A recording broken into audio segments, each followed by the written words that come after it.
오늘 우리에게 허락하신 하나님의 말씀은 요한복음 9장 1절에서 11절 말씀입니다. 제가 봉독해 드리겠습니다.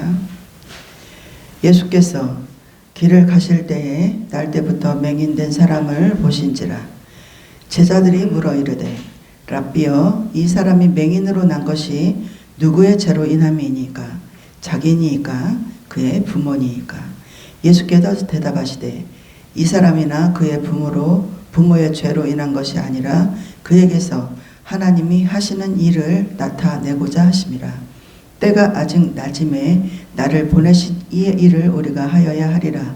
밤이 오리니 그때는 아무도 일할 수 없느니라. 내가 세상에 있는 동안에는 세상의 빛이로라.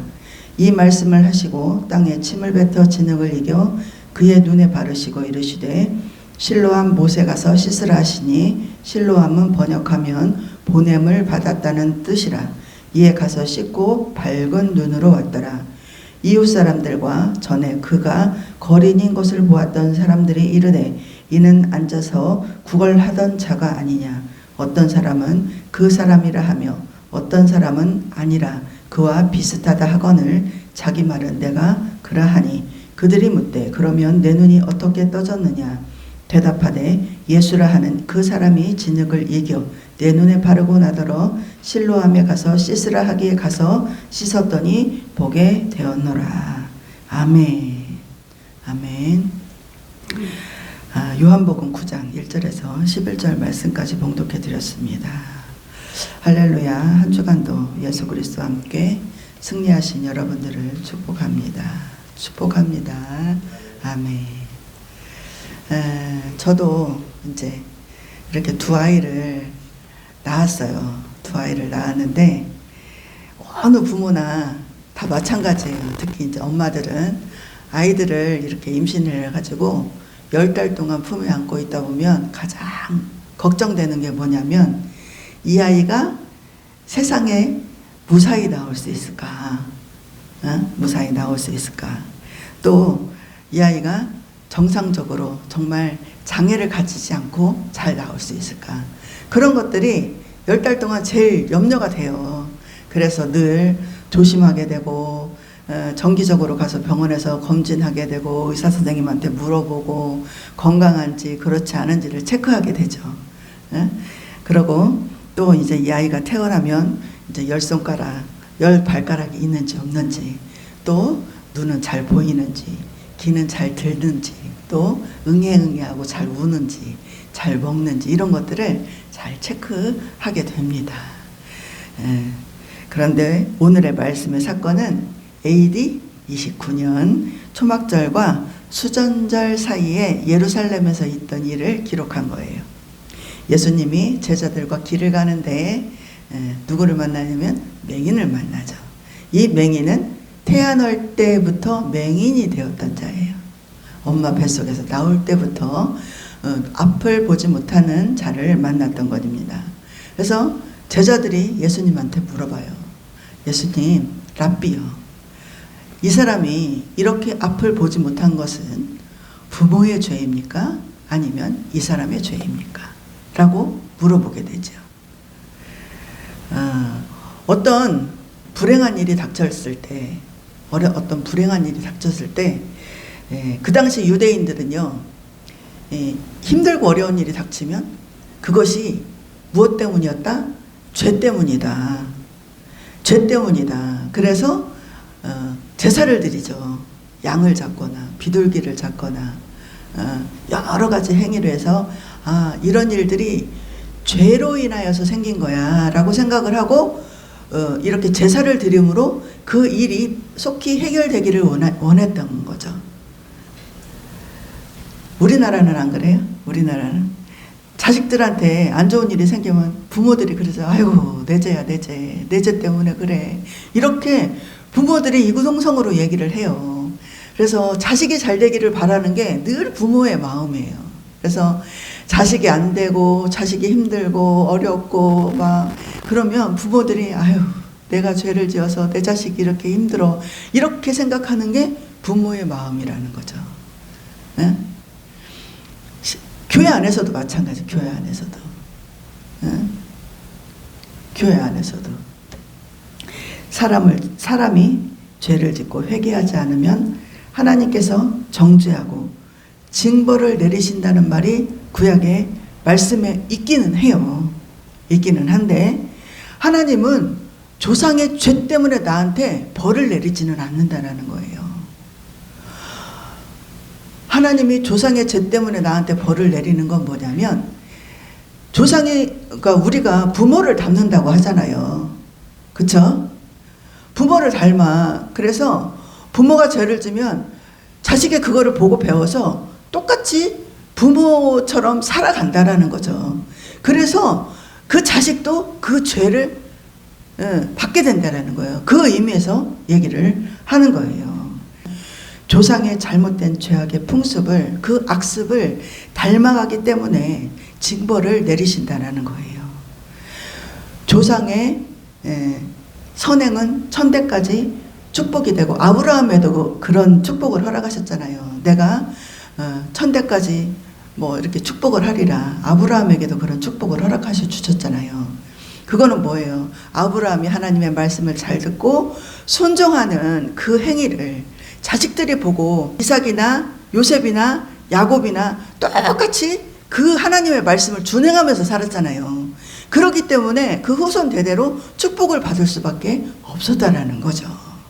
그런데 한 예로 다윗이죠. 다윗은 하나님의 말씀에 정말 순종하며 살았잖아요. 그래서 그 축복을 받은 사람이 누구예요? 솔로몬이에요. 솔로몬이 그 축복을 이어받아가지고 하나님 말씀에 준행하면서 하나님이 네가 필요한 게 뭐냐 했을 때 내가 이 백성을 다스리려면 하나님 저에게는 지혜가 없어요. 하나님이 백성을 다스릴 수 있는 지혜를 주세요 해서 하나님이 지혜를 주셨잖아요. 그래서 이 솔로몬이 누릴 수 있는 영광의 영광을 다 누리면서 살았다라는 거죠. 근데 종말에는 어떻게 됐어요?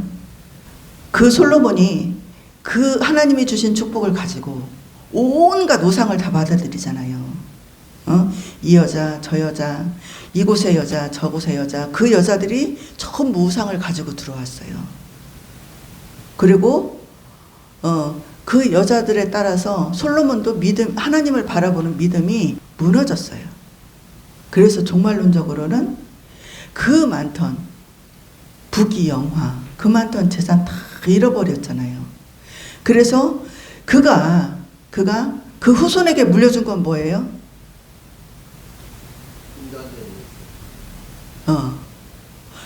자기가 부모한테 물려받은 좋은 유산이 아니라 악한 세습을 물려주게 됐다는 거죠.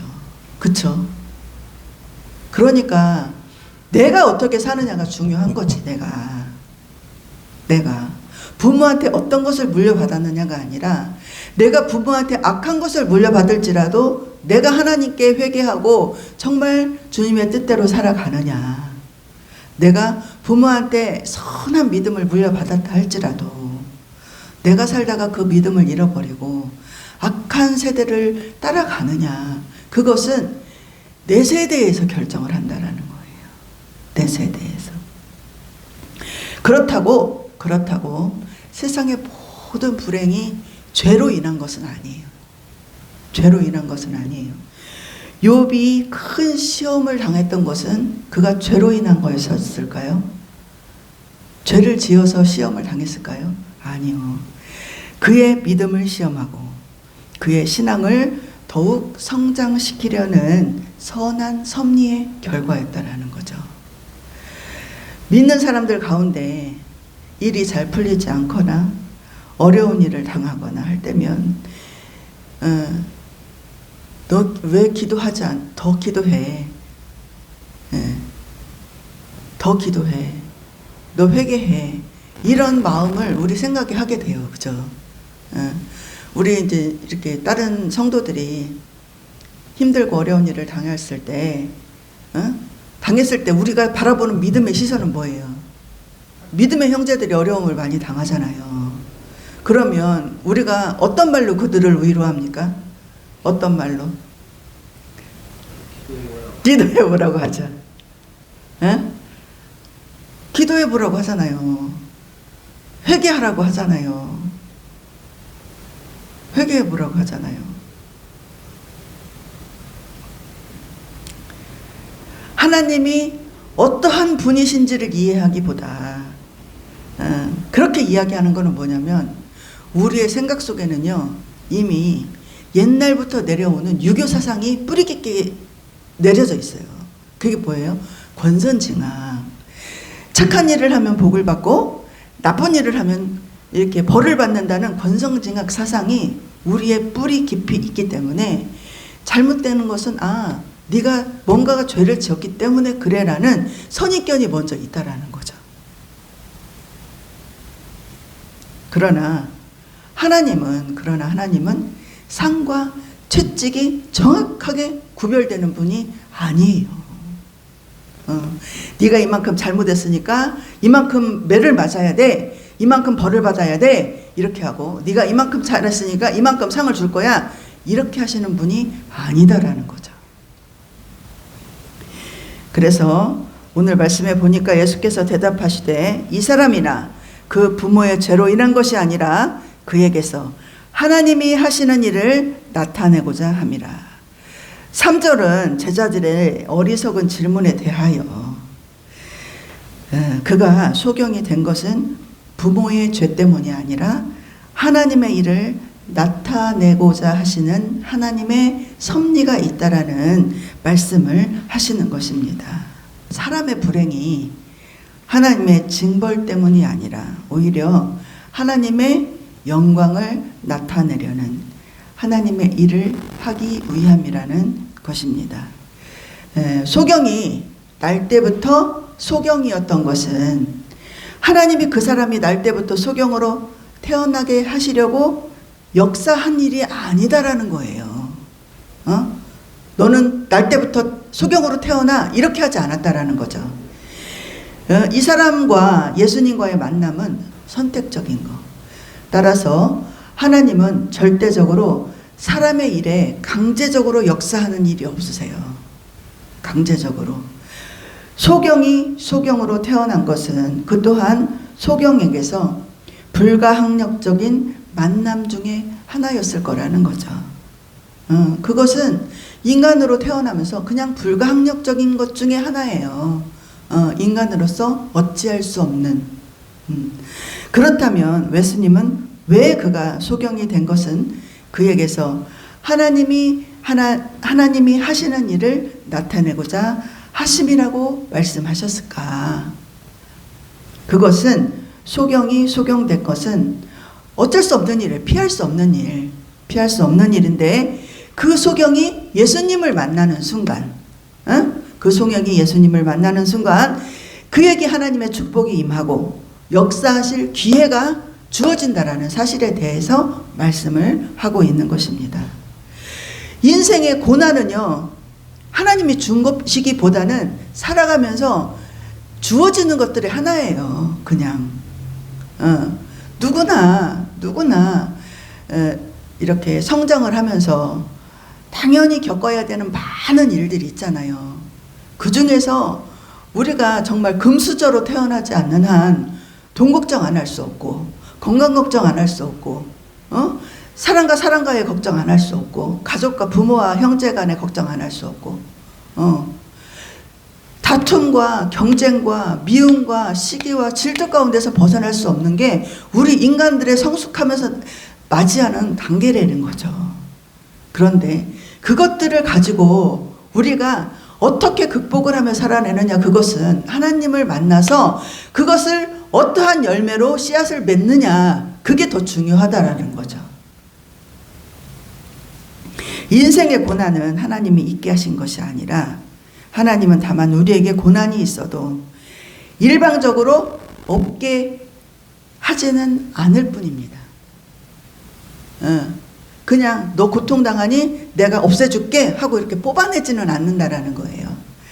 그래서 살다 보면 믿음의 사람들도 때로는 괴로움도 당할 수 있고 눈물도 흘릴 수 있고 아픔도 겪을 수 있다라는 거죠. 그러나 누구도 하나님이 나를 축복하시는 분이라는 것을 믿는다면, 하나님이 나와 함께 하시고 하나님은 나를 축복하시는 하나님이야 라는 사실을 믿음으로 고백하고 있다면 비록 고통 속에 머물지라도 비록 어려움 속에 있을지라도 고난을 당할지라도 그런 것 때문에 내가 오히려 넘어지는 게 아니라 그것으로 인하여 하나님을 만나는 계기가 되고 그것으로 통하여 하나님을 경험하는 축복의 통로가 된다라는 이야기입니다. 4절 때가 아직 낮음에 나를 보내신 이의 일을 우리가 하여야 하리라. 밤이 오리니 그때는 아무도 일할 수 없느니라. 나를 보내신 이가 누구예요? 하나님. 그런데 이 일은 무엇을 말합니까? 날 때부터 소경된 자를 보고 어떤 일을 하여야 할 것인가 라는 거에 대해서 이야기를 하는 거죠. 그런데 누가 이 일을 해야 돼요? 누가 이 일을 해야 돼요? 우리라고 말씀을 하시는 거예요. 우리. 그러면 우리는 누구를 지칭하나요? 예수님과 제자들이요. 그러면 이 시대의 우리는 누구예요? 이 시대의 우리는 바로 여러분 그리고 저입니다. 이 일을 우리가 감당을 해야 되는 일이라는 거죠. 우리는 이 말씀을 통해서 말씀의 키를 잡아야 돼요. 예수님이 이 땅에 오신 목적이 무엇인가를 확실히 보여주는 거죠. 제자들이 맹인을 앞에 두고 누가 죄가 있느냐, 누가 죄가 있느냐 이게 따지고 되잖아요. 근데 예수님은 뭐예요? 예수님의 목적은 이 사람의 영혼 구원의 목적이 있는 거고 제자들이 바라본 시선은 뭐야? 누가 죄가 있느냐 이거를 정죄하는데 뜻이 있다라는 거죠. 그러니까 달라. 생각하는 차원이 다르는 거예요. 그래서 곧 밤이 오리니 그때는 아무도 일할 수 없느니라 라고 말씀하신 거예요. 예수님은 태어날 때부터 맹인이 되었던 이 사람이 보지 못하여 밤같이 느껴지는 삶을 평생을 살아왔지만 그러나 이 사람의 영혼의 밤이 더 깊어지면 안 된다라는 뜻을 가지고 있어요. 영혼의 밤. 영혼의 밤은 뭐야? 영혼의 밤. 우리가 눈이 지금 보고 있다 그래서 다 보여지는 게 아니잖아요. 지금 예수님을 보고 계시나요? 지금 성령님을 보고 계시나요? 지금 하나님이 하시는 일을 보고 계시나요? 그것을 보지 못하면은 우리는 똑같이 맹인된 자라는 거죠.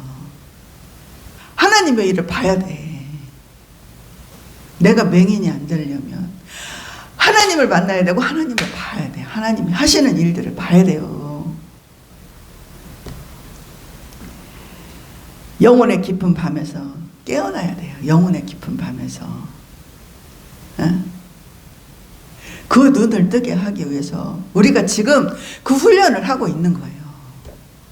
깨어나라. 네 앞에 가려져 있는 이 앞에 이렇게 놓여 있는 장막을 벗어라. 예수님이 십자가에 달리면서 그 휘장이 찢어졌잖아요. 우리 눈에 가려져 있는 그 장막을 찢어버려야 돼. 할렐루야. 그러면 부활하신 예수님을 볼 수 있다니까요. 그러면 나의 삶에 와서 역사하시는 하나님의 역사하심을 볼 수 있다니까요. 정말 좋지 않아요? 하나님 일하심을 볼 수 있다는 게 정말 너무 놀랍지 않아요? 할렐루야. 그냥 나는 하나님을 믿어. 예수님을 믿어. 아유 하나님 빨리 내 환경을 바꿔주세요. 하나님 고쳐주세요. 이게 아니라 정말 흥분된 마음으로 맹인된 내 눈을 하나님 뜨게 해주세요. 내가 지금 보지 못하고 듣지 못하고 하나님의 일을 알지 못합니다. 주님 내가 주의 일을 보기 원합니다. 내가 하나님의 역사하심의 증인으로 나아가기를 원합니다. 왜 부르짖지 않느냐 이거죠. 예수님을 만나야 돼요. 그 만나는 현장 앞에 우리는 서 있어야 된다는 거죠. 아멘. 아멘. 이제 예수님은 어떻게 하셨어요? 맹인된 사람에게 다가가서 눈을 고쳐주셨습니다. 어떻게 우리는 고침을 받을 것이냐? 6절에서 7절 말씀 보겠습니다. 이 말씀을 하시고 땅에 침을 뱉어 진흙을 이겨 그의 눈에 바르시고 이르시되 실로암 못에 가서 씻으라 하시니 실로암은 번역하면 보냄을 받았다는 뜻이라. 이에 가서 씻고 밝은 눈으로 왔더라. 밝은 눈으로 왔더라. 아멘. 예수님이 직접 행동으로 옮기셨어요. 예수님은 사역을 하실 때, 환자를 고치실 때 여러 가지 방법을 동원하셨어요. 그렇죠? 뭐 말로 고치시기도 하고, 손을 얹어서 고치시기도 하고, 침을 바르시기도 하고, 여러 가지를 사용을 하셨어요. 근데 오늘은 무엇을 사용했냐면은 침을 뱉어 진흙을 이겨서 소경의 눈을 발라주셨습니다. 어찌 보면 민간요법을 사용하신 것인데, 그리고 맹인에게 뭐라 얘기해요? 실로암 못에 가서 씻으라고 말씀하셨습니다. 침이 더럽다라고 생각하잖아요. 침이 더럽다라고 생각하는데, 옛날에는 약이 없을 때 우리가 침을 많이 사용했어요. 침을 많이 사용했는데 고려시대에는 침이 치료하는 약으로 사용되었다고 기록되어 있는 주석이 있어요. 뭐 가려운 데나 벌레 물린 데나 모기 물린 데 같은데 우선 침이 특효가 있고 살균 작용을 하는 능력이 있다라고 합니다. 예수님이 침을 사용하신 이유는 그 자체로서 효과를 보기 위해서 사용한 것은 아니라고 생각을 하고요.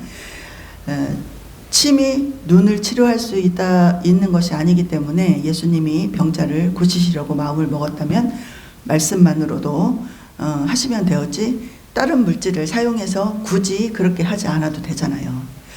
예수님의 마음은 질분 자들의 마음을 사로잡는 데 있지 않았을까라는 생각이 들어요.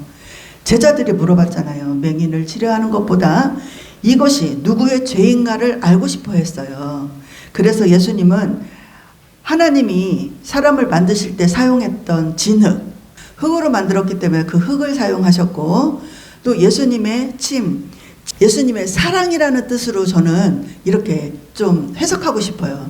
예수님의 사랑을 포함해서 창조의 역사와 예수님의 보혈로 믹스해서 구원의 생명을 형상화하지 않았을까라는 생각을 해보았습니다. 그리고 실로암에 가서 씻으라 하셨는데, 실로암은 보냄을 받았다라는 뜻이잖아요. 그래서 여전히 예수님을 그리스도라 믿지 못하는 제자들에게 나는 하나님께로부터 보냄을 받은 자야 라는 계시의 말씀이지 않을까 생각합니다. 그러니까 하나님이 인간을 창조하실 때 사용했던 흙을 사용을 했고, 예수님의 침을 사용했을 때 새 생명의 역사를 이곳에서 하나님과 예수 그리스도의 생명을 포함했다라는 거죠. 그래서 이 사람에게 바르고 실로암 못에 가서 씻으라 했잖아요. 그것은 예수님 자신이 내가 하나님께로부터 보냄을 받은 자야, 그것을 이 제자들에게 다시 한번 강조하고 있는 내용이 아닐까 싶습니다. 말씀에 이웃 사람들과 전에 그가 거린인 것을 보았던 사람들이 이르되 이는 앉아서 구걸하던 자가 아니냐. 어떤 사람은 그 사람이라 하며 어떤 사람은 아니라 그와 비슷하다 하거늘 자기 말은 내가 그라하니 그들이 묻되 그러면 내 눈이 어떻게 떠졌느냐. 대답하되 예수를 아는 그 사람이 진흙을 이겨 내 눈에 바르고 나더러 실로암에 가서 씻으라 하기에 가서 씻었더니 보게 되었노라.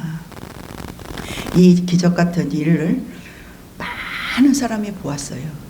제자들도 보았고 여러 사람이 모여서 보았고 여러 증인이 있었음에도 불구하고 여전히 사람들은 뭐해요? 의심합니다. 의심하고 이것을 인정하려고 하지 않아요. 다른 사람들에게 좋은 일이 있을 때 정말 마음을 다해서 야, 너한테 이런 일이 있었구나, 정말 축하해, 이렇게 하는 일이 쉬울까요? 하는 사람도 있어요. 하는 사람들이 있는데 우리 옛 속담에 보면 무슨 말이 있어요? 사촌이 땅을 사면 배가 아파, 이런 말이 있어요. 여기서 맹인이 눈을 떴으면 축하해주면 되잖아. 근데 너 어떻게 눈 떴어? 하고 의심하는 사람이 더 많다라는 이야기죠. 그것에 대해서.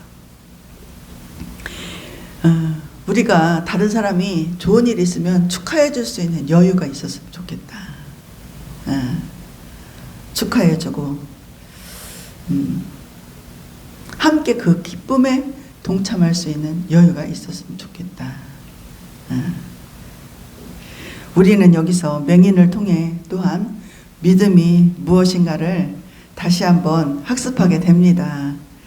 맹인이 어떻게 했어요? 눈에 진흙을 바르고 실로암에 갔죠. 실로암에 갔어요. 예수님이 하시는 행동을 볼 수가 없었어, 이 맹인은. 그러나 예수님의 말씀을 듣고 지팡이를 잡고 오리쯤이나 되는 실로암 못에 걸어갔다라는 거죠.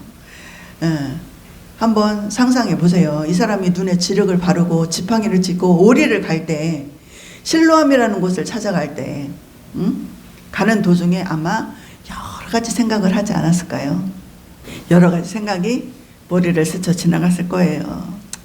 아휴, 부모에 대한 원망도 있을 것이고, 내가 왜 이렇게 맹인으로 태어났을까 하는 원망도 있을 것이고, 또 내가 정말 실로암 못에 가서 이거를 씻어내면 눈을 뜰 수 있을까? 나는 날 때부터 맹인이었기 때문에, 날 때부터 맹인이었는데 이게 이 진흙을 씻어낸다고 내가 눈을 뜰 수 있을까? 이런 의심도 없지 않아 있었겠죠. 그냥 예수님이 발라줘서 쓰시라고 했으니까 나는 눈을 뜰 수 있을까? 이런 강하고 담대한 믿음이 있었을까요? 아니겠죠. 의심이 먼저 있었겠죠. 중요한 것은 뭐냐면 그가 실로암까지 갔다라는 거예요. 실로암까지 가서 발라져 있는 흙을 그 실로암 못에 씻었다라는 거예요. 여기서 믿음은요, 확신이 아니고 순종이라는 거죠. 순종. 믿음은 확신이 아니고 순종이라는 거예요. 순종하는 믿음이 있어야 하나님께서 하시는 일을 너를 통해 보여주심을 고백할 수 있습니다. 만일 맹인이 실로암에 가지 않았다면, 만일 맹인이 실로암에 가서 그 흙을 씻어내지 않았다면 하나님이 하는 일을 우리는 보지 못했어요. 그렇죠? 그러니까 많은 무너짐들을 경험했잖아요.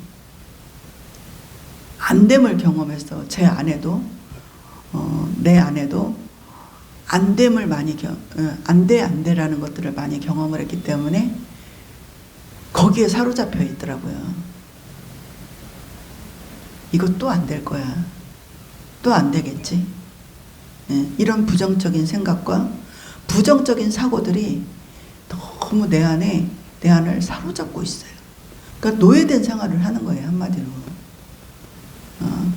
근데 이것을 떨쳐버릴 수 있는 방법은 뭐냐? 떨쳐버릴 수 있는 방법은 만나야 돼요. 만나야 돼. 누구를? 예수 그리스도를 만나야 돼. 예수님을 만나야 돼. 문제 해결의 열쇠는 예수님밖에는 없거든요. 그런데 오리를 가야 되는데 우리는 한 3리쯤 가가지고 지쳐. 오리를 가야 되는데 3리쯤 가다가 지쳐. 아유, 안 되나 봐. 내가 이렇게 한다고 이게 될 수 있겠어? 이게 되겠어? 아마도 안 될 거야. 이런 좌절과 패배의식에 사로잡혀서 우리는 포기한다라는 거죠. 근데 실로암까지 가야 되죠. 그곳까지 가야 우리가 하나님의 역사하심을 볼 수가 있어요. 그러면은 그 실로암은 어디야? 가야 하는 실로암이 어딘지 한번 찾아보시기 바랍니다. 그러면 예수님께서 펼쳐주실 밝은 세상, 환한 세상, 눈을 뜨게 해주어서 하나님의 역사하심을 볼 수 있는 그 현장 가운데로 들어갈 수 있을 거예요. 그래서 아, 이것이 주님이 하시는 일이구나. 아, 이곳에서 증인으로 이렇게 하나님이 역사하셨구나. 우리가 깊은 수렁에 빠지지 않으면요, 그거를 발견하지 못해요. 깊은 수렁에 있을 때 그 하나님의 옷자락을 잡게 되는 계기가 있다라는 거죠. 근데 깊은 수렁에 있을지라도 옷자락을 잡는 사람이 있고 옷자락을 놓치는 사람이 있어요. 깊은 수렁에 있을 때 예수님의 옷자락을 잡아야 돼. 잡을 거야 하면 안 돼. 잡아야 돼. 내가 하는 일이 말이 되지 않는다 하여도 순종을 하면 하나님께서는 우리를 통하여 하나님이 하시는 일을 나타내십니다. 예수님이 펼쳐주시는 밝은 세상, 환한 인생만을 살게 되기를 주님의 이름으로 축복합니다. 할렐루야. 아멘. 기도하겠습니다. 하나님 감사합니다. 선한 역사 위하여 우리를 사용하여 주시고 우리를 통하여 하나님이 하시는 일을 나타낼 수 있도록 사용하여 주시옵소서. 하나님의 일에 순종함으로 실로암의 기적이 일어나 영적 눈이 떠져서 예수님이 메시아이심을 증거하는 증인으로 우리 모두를 사용하여 주시옵소서. 하나님, 이 나라와 이 민족을 위해 기도합니다. 연합과 화합의 시대를 열어가는 나라, 평화적인 통일을 이루는 세대, 다시 한번 복음 앞으로 뜨겁게 전진하는 세대가 되게 하여 주시옵소서. 지구촌 곳곳에서 전쟁과 온갖 재해로 인해 어려움을 겪고 있습니다. 아버지 긍휼하심과 자비하심을 구합니다. 불쌍히 여겨 주옵소서. 아버지 구원하여 주시옵소서. 이 불쌍한 세대를 악한 사단의 손길에서 지켜 주시옵소서. 기도자들이 살아나게 하시고 주의 군사들이 이 땅에서 주를 찬송하게 하소서. 드린 예물 위에 축복합니다. 하나님, 이 예물 위에 축복의 축복을 더하여 주시옵소서. 예수님의 이름으로 기도합니다. 아멘. 아멘. 어두운 밤에 캄캄한 밤에 새벽을 찾아 떠난다. 종이 훌리고 닭이 울어도 내 눈에는 오직 밤이었어. 우리가 처음 만난 그때는 차가운 새벽이었어.